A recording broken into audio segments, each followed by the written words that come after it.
एक ऐसी telecom company जो भारत की कभी शान थी लेकिन आज के समय में संघर्ष कर रही है। जी हाँ, हम बात कर रहे हैं BSNL की। तो बने रहे हमारे साथ और जानिए कैसे एक कंपनी बुलंदी से गिरी और किसके कारण इतनी मुश्किलों का सामना करना पड़ रहा है। तो आइए शुरू करते हैं शुरू से। BSNL यानी भारत संचार निगम लिमिटेड, इसकी स्थापना 15 सितंबर 2000 को हुई थी। यह भारत सरकार की कंपनी है और इसके मालिक हैं भारत सरकार के दूरसंचार मंत्रालय। BSNL का मुख्यालय नई दिल्ली में स्थित है और इसका उद्देश्य था पूरे भारत में लोगों को किफायती और विश्वसनीय टेलीकॉम सेवाएं प्रदान करना। लेकिन दोस्तों, BSNL की कहानी यहीं से शुरू नहीं होती है, इसकी जड़ें बहुत ही गहरी है। BSNL का इतिहास भारतीय टेलीग्राफ विभाग से जुड़ा है, जिसकी स्थापना 19वीं सदी में हुई थी। ये विभाग देश भर में टेलीग्राफ सेवाएं प्रदान करता था और बाद में ये टेलीफोन सेवाएं में परिवर्तित हो गया। 1985 में इसे दो हिस्सों में बांट दिया गया। एक भाग बना डिपार्टमेंट ऑफ टेलीकम्युनिकेशन और दूसरा बना मेट्रोपॉलिटन टेलीफोन सर्विसेज। BSNL का जन्म इन दोनों के विलय से हुआ था। लेकिन दोस्तों, एक वक्त था जब BSNL का जलवा था। इसके पास सबसे बड़ा नेटवर्क था और लोग इसके कनेक्शन के लिए लंबी लाइन में खड़े रहते थे। लेकिन फिर ऐसा क्या हुआ कि एक कंपनी धीरे धीरे कमजोर होती चली गई? क्या ये किसी साजिश का हिस्सा था या फिर कंपनी की अपनी गलतियों का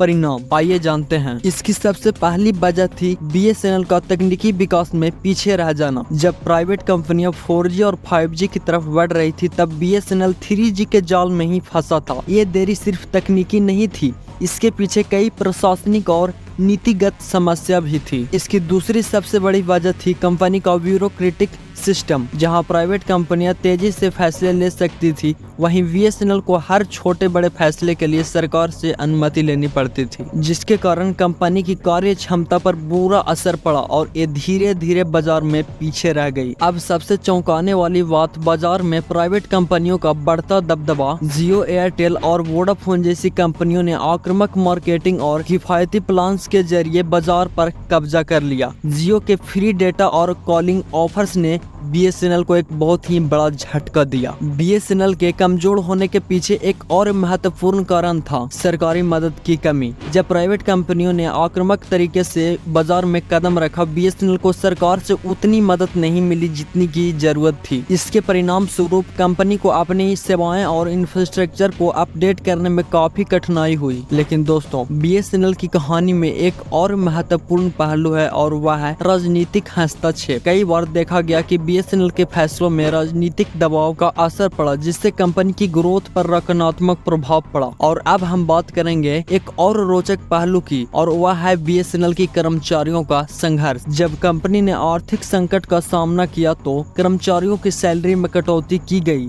और कई कर्मचारियों को नौकरी से निकाल दिया गया। यह स्थिति कंपनी की कार्य प्रणाली पर भी गहरा प्रभाव डालती है। लेकिन दोस्तों, क्या BSNL पूरी तरह से खत्म हो गई है? तो इसका जवाब है नहीं। अभी भी BSNL के पास खुद की कुछ ताकतें हैं। इसके पास ग्रामीण इलाकों में सबसे बड़ा नेटवर्क है और सरकार की तरफ से इसे फिर से उठाने की कोशिश की जा रही है। लेकिन क्या ये कंपनी फिर से अपनी खोई हुई प्रतिष्ठा वापस ला पाएगी? ये तो समय ही बताएगा। तो दोस्तों, ये थी BSNL की कहानी। अगर आप इसी तरह से जियो कंपनी की भी कहानी जानना चाहते हो तो इस पर एक ऑलरेडी वीडियो बना चुका, तो वहां से आप इसे चेकआउट कर सकते हैं। मिलते हैं किसी अगले वीडियो में, तब तक के लिए जय हिंद, वंदे मातरम।